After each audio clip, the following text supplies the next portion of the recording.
From the time Mrs. Wickland first developed as a psychic, she has been especially under the protection of the spirit Dr. Root, who has fostered this obsession work and urged us to bring it before the public. He has come often to speak with encouragement and to lecture to invisible as well as visible audiences on the higher philosophy of life. Experience, December 24th, 1919. Spirit, Dr. Root. Psychic, Mrs. Wickland. As we are gathered together in this little hall, I wish you could open your psychic eyes to see the many spirits who have come here for an understanding of the life hereafter. There has never been real happiness on earth, and there will not be so, long as people are kept in ignorance of the truth of religion. In all times there have been many different kinds of religion, and always there has been selfishness. You now live in the 20th century, and since this is an enlightened age, why should not people be more intelligent and know more about the world here and the world beyond? People worship the golden calf more than they worship God. The churches are falling to pieces because they cannot make people believe as they used to in olden times. People now want knowledge, not belief, and if the churches would teach true religion, people would be better. Many ministers know in their hearts that people do not believe the old stories. It is the golden calf again. They worship money, and they stand in the pulpit and talk against their better nature. Someday this world will conquer selfishness, but I am sorry to say that at present most of the people are insane regarding money making. They seem not to be able to get money enough. There is little honor, only money. Money. There is little sympathy. All want only what they can get from others through money-making schemes. In time, this money scheme will fall to pieces. We should study the other side of life as well as this when we are on earth. If you want to become a minister, doctor, lawyer, or lecturer, you have to study to acquire knowledge. Why should we not study ourselves? It is very important that all on earth should know where they are going after passing out of the physical, for they will then go to the right place and will not stay in the homes they have left. Without this knowledge, many do not realize they are dead, and they remain in their earthly homes. Some one of the family may be sensitive and may become obsessed. Then the doctors will declare that person insane and send him to the asylum, for there is no pity for one who is controlled by earthbound spirits. People should be taught the truth then. When they pass out, they will look for the spirit world and a happy place beyond instead of a fictitious heaven. Heaven or hell is only a condition within yourself, and heaven must be found within before you can be happy in the spirit world. Some say, what is the spirit world? The spirit world is a counterpart of this, with only one exception. Here you are thrown together with every sort of person, while there you cannot go anywhere unless you have understanding of where you are going. The spirit side of life is like a school. You progress by degrees.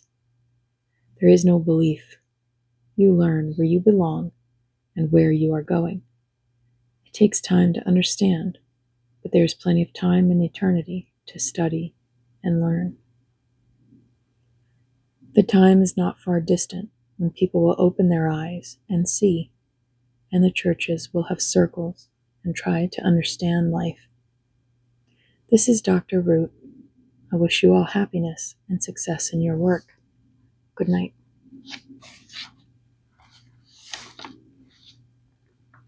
Experience, March 23rd, 1921. Spirit, Dr. Root. Psychic, Mrs. Wickland. I am glad I can be with you tonight to tell you of the beautiful conditions we have on the spirit side. The greater number think that when death comes, they will go to a certain place and stay there until the last of this earth. The last day is every day that you throw away selfishness and ignorance. That is death.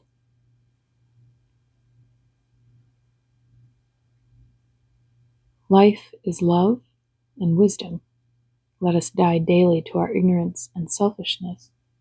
Let us awaken to the truth and an understanding of God who has given us that truth and who has sent forth his messengers to tell you what life is on the other side. It is a life which is more spiritual, more congenial, and more beautiful in every respect than the one on earth. When you have truth in your heart, you are happy. When you have selfishness and ignorance in your heart, you are sorrowful. Sorrow will follow you until you say, "Not my will, but thine." When others come in your way and try to keep you down, rise and say, "No, I will be firm, and I will conquer." And then you can create happiness and contentment in your soul, and you will have happiness around you. When you think only of selfishness and creeds, you have sadness and sorrow, and you will have to burn these out by suffering and say, "Not my will any longer, but thy will." Let us pray to God, because he is all in all. He is with you all. We could not live 1 minute without that wonderful power. Do not let us pray to anyone else, because God is within ourselves. You do not need to go anywhere except your own heart to pray to him. Have communion with God in your heart, and you do not need to take communion outside. When you have learned the truth, then communion is within you. You do not need to be reminded to take communion with God, because you know he is there to help you. You have opened your heart to God.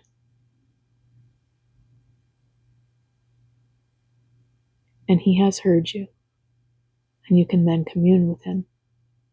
Communion is not understood as it should be. You take communion. It is only a reminder that you should be united with God.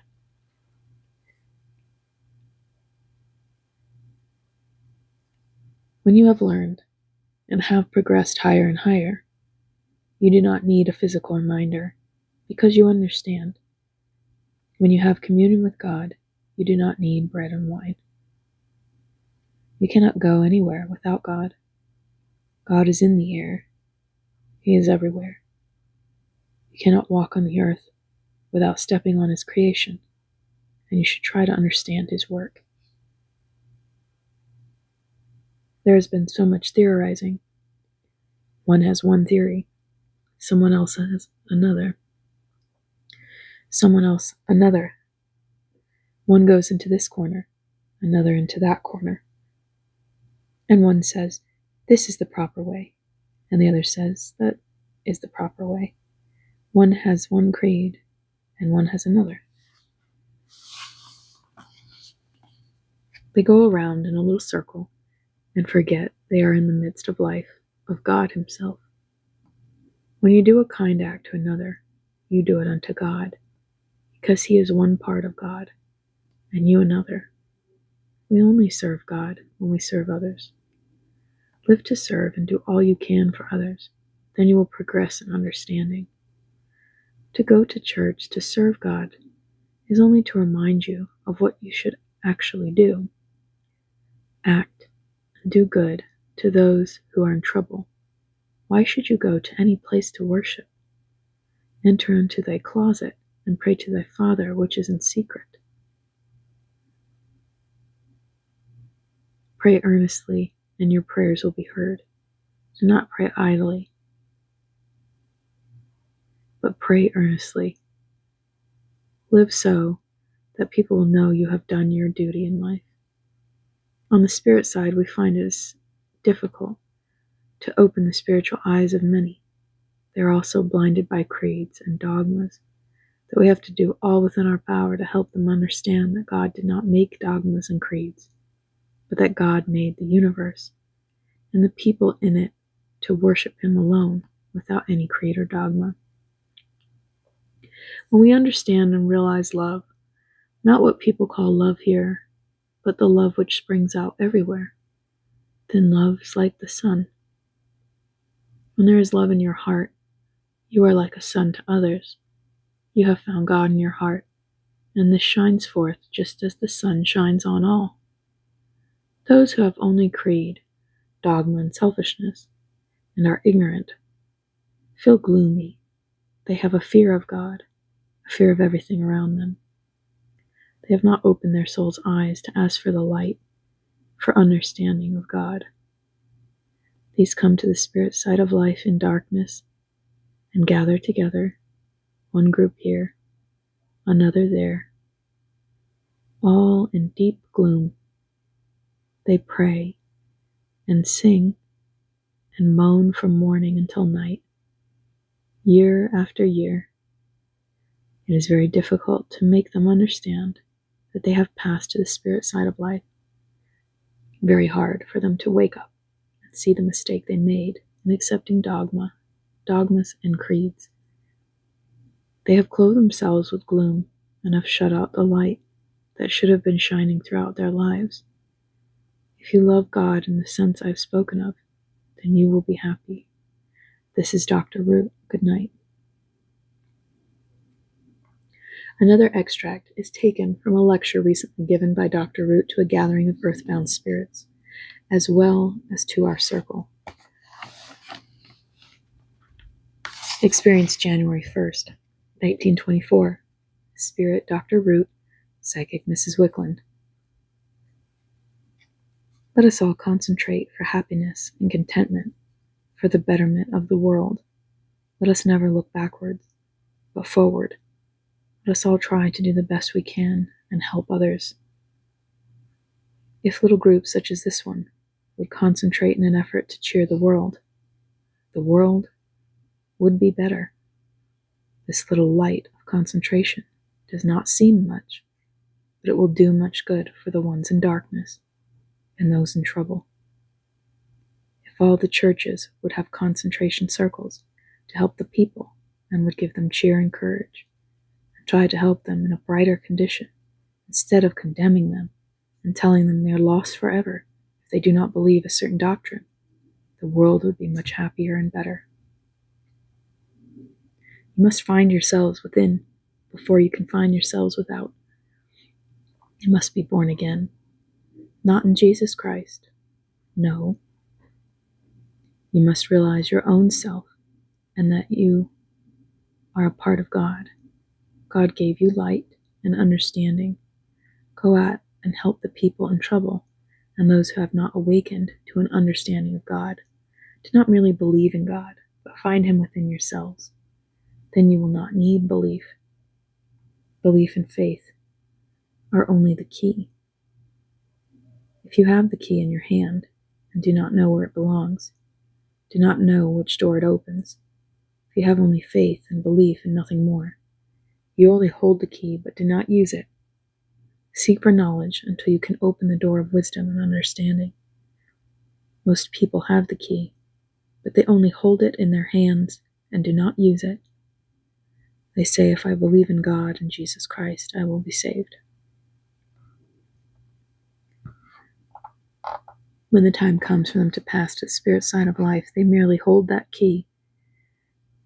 They have only belief, and they find themselves in darkness, because they have not used the key of understanding that God gave them, with which to investigate and find God within themselves. You do not need to go anywhere. You must open the door of your own heart, find God, and find that you are a part of that wonderful power. When you open the door, you have power and strength and health. You have everything, and the strength of God's power will flow in, and you will do wonderful things.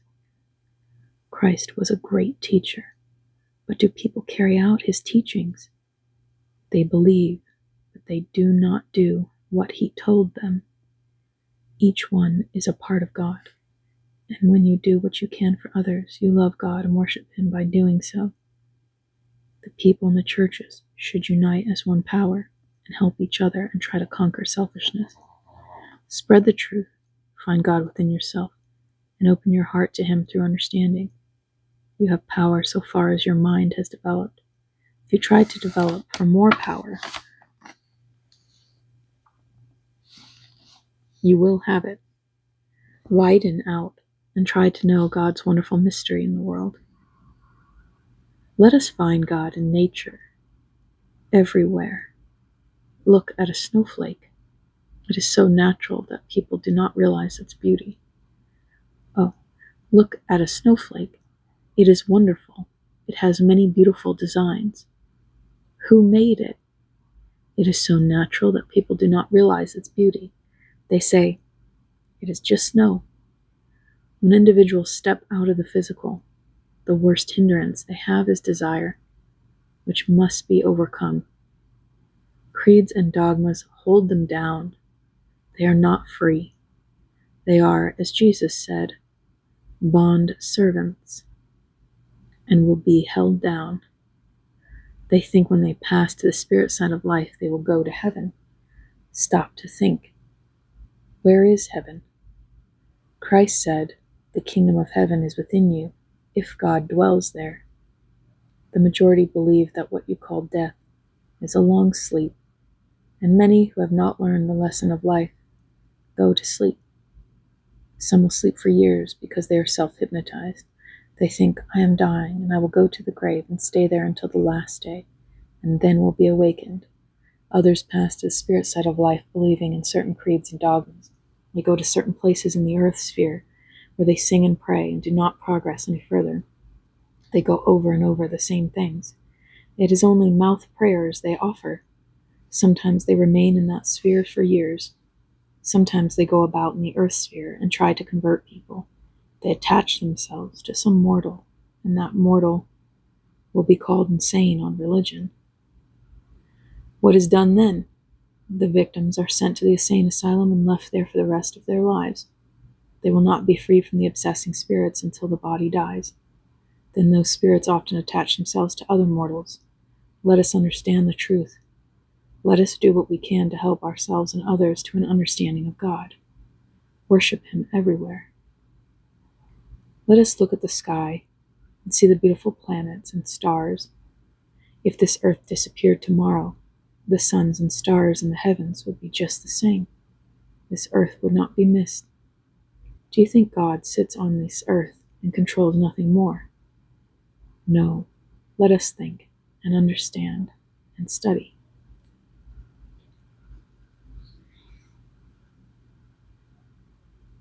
Let us all worship God in his whole universe. There is life everywhere. The grandeur of the heavens cannot be described. The wonderful stars in the heavens, the planets, and all the universe. Look through the microscope, and you will find you are in another world. You will see germs, one or two of which will kill a big body. They are all under one power, God. Some say, why did God make all these germs? To torment humanity? They must be, in order to have you realize and think and overcome. When you have trouble and try to overcome, you become strong. A child that is protected constantly by its parents and sent into the country grows up in a fine atmosphere.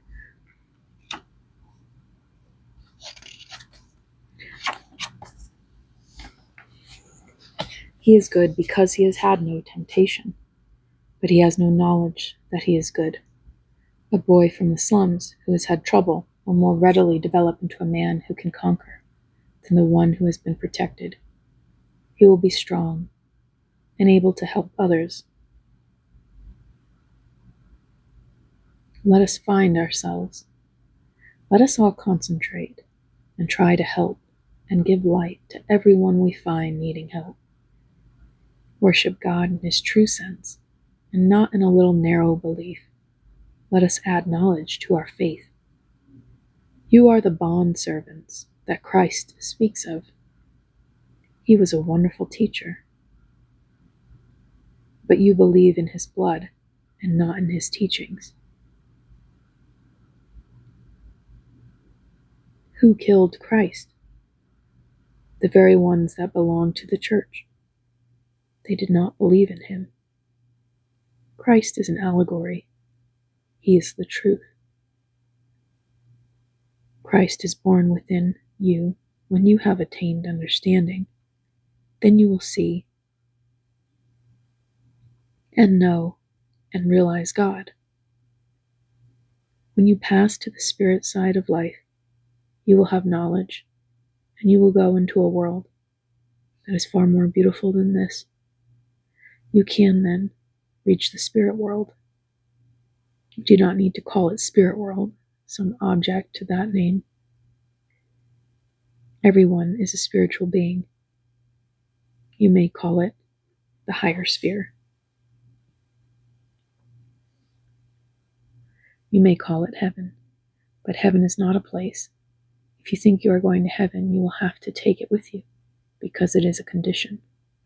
When you have suffering, you are in hell, and many have a hard struggle to get out of that hell. When you are happy, you are in heaven, the heaven within yourself. You have trouble and sickness, but everything is to help you learn to find yourself. When you have found yourself within yourself, you can conquer all conditions from without. You say, I am very sick. You attract those forces unto you, and after a while your own mind has created your condition. You are a part of God, the wonderful creator. What you think, you create. You have power, and you can use it for good or evil. If you have trouble, disease, or suffering, when you have not learned to throw it off, you hold it to yourself. Then you become sensitive, and after a time you draw influences around you, and these in turn throw disease and bad thoughts on you, and you are bound. First, find God within yourself. Then you will have power to rise. Trouble, sorrow, sickness, obsession, everything can be conquered after you find the truth. Christ is born in you, and you can conquer. When you have found Christ within yourself, you will still have struggles. Others will say, do this or this, and you will be wise. Some will say, overcome the world, overcome. There will be a cross, because there is a tempter. You have found yourself, but the tempter speaks to you. Do this. Come with me, and I will show you the world and happiness. Here is the cross which shows Christ is born within you. Jesus, the Son of Man, must be crucified on the cross of matter, that Christ, enlightenment, may live.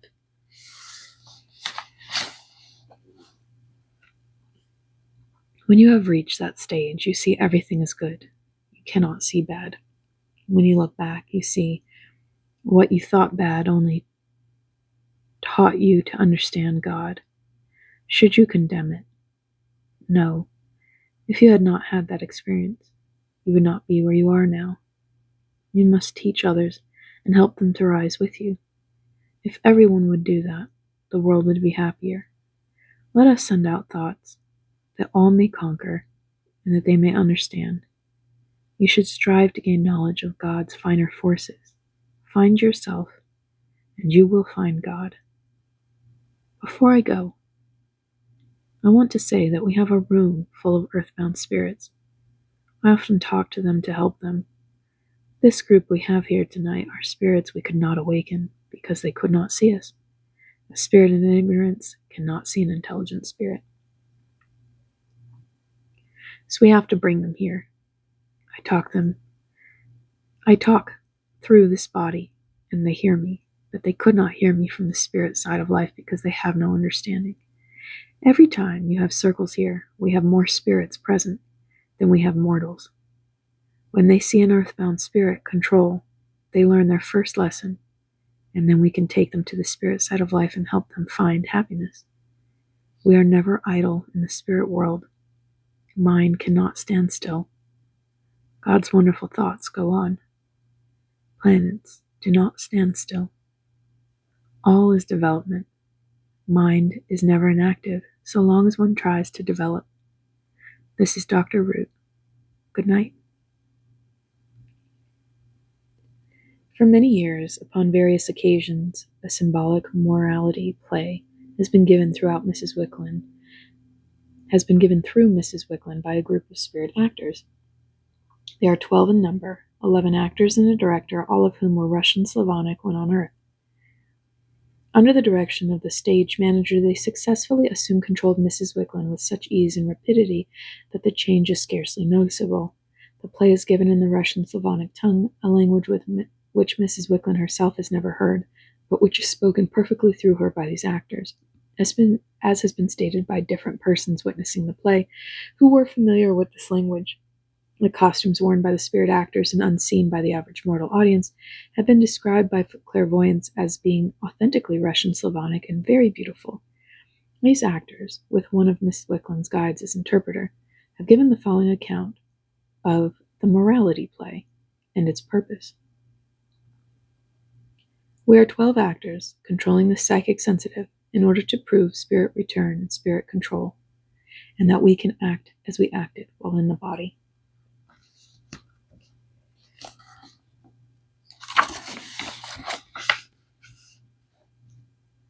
We come to help people understand that we are still living, that we are not dead, but are just as active as we were when in earth life. We give this play in the spirit world for the earthbound spirits, many of whom do not realize they are dead to their earth life. We find them in the sphere next to the earth, often in a semi-sleep. Preceding the play, we have music by excellent musicians.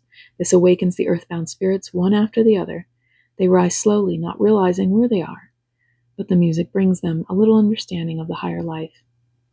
We then play our drama as a lesson to these spirits. Each character is symbolical, showing that selfish, trivial, and debasing attributes must be overcome before spirits can progress. The leading lady represents love. The leading man, her lover, personifies truth. The ruffian types typify selfishness. The elderly lady depicts frivolity. The officer represents justice, and the judge, wisdom. The witnesses in the court trial portray knowledge, drunkenness, misery, sickness, miserliness, and robbery.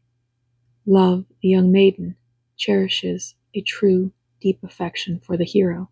She dwells in the same abode with frivolity, who entertains an unrequited love sentiment for selfishness. Here is shown the closest association in life of the true and false. Truth enters and proposes to love, who accepts him. He then departs and is followed by selfishness, who desires love for himself.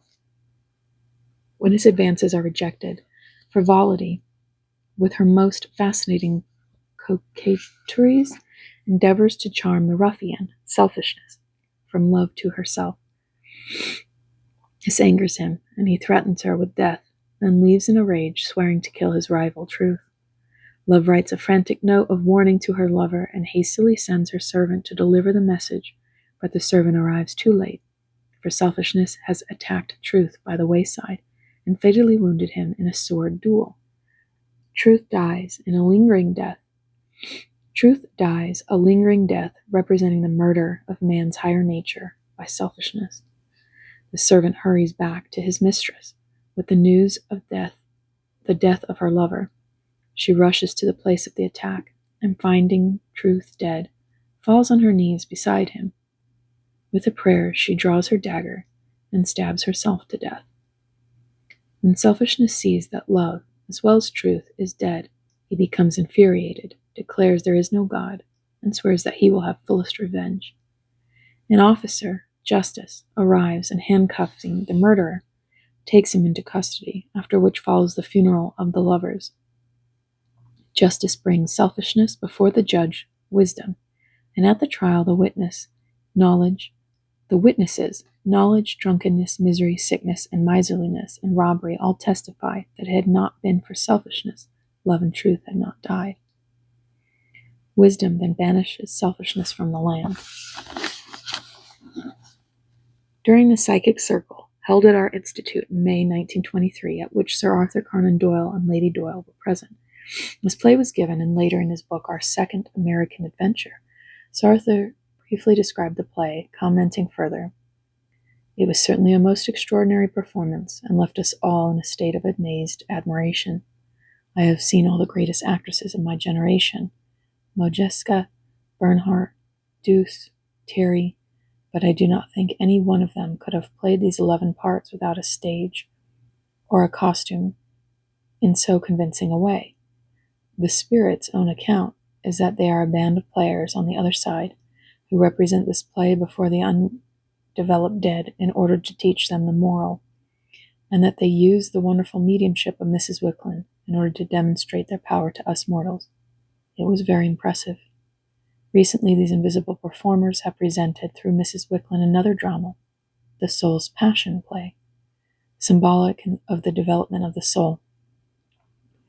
In the morality play, selfishness kills truth and causes the death of love, while in the soul's passion play, truth and love conquer selfishness. The soul's passion play represents the contest of the soul with opposing principles and symbolizes the persecution of light, the victory of truth, and love over selfishness through the light of understanding and the attainment of bliss. Dwelling in the home of happiness, with obedience as the servant, are kindness and friendship, father and mother of the maiden, love. Truth, a young man, admires love, while selfishness, another maiden who is found in the same society with love, but whose father and mother are hatred and envy, living in the home of unhappiness, boldly attempts to attract the young man to herself. Truth finally wins love, and they are united in marriage after having sent selfishness away from the home of happiness. Selfishness, overcome by jealousy and humiliation, goes to seek some means of revenge in the slums, where in the home of misery lives the villain Revenge and his father and mother, Temptation and Evil. Together, as time goes on, they plot that selfishness shall return to the home of happiness, and pretending repentance, wait for an opportunity to steal the child light, which has been born to love and truth. The child is to be given to Evil, who will bring him up in squalor and sordidness, forcing him to commit crimes and finally become imprisoned. Selfishness will then go to love and truth and tell them of the disgrace of light, and with revenge gloat over the ruin of the home of happiness.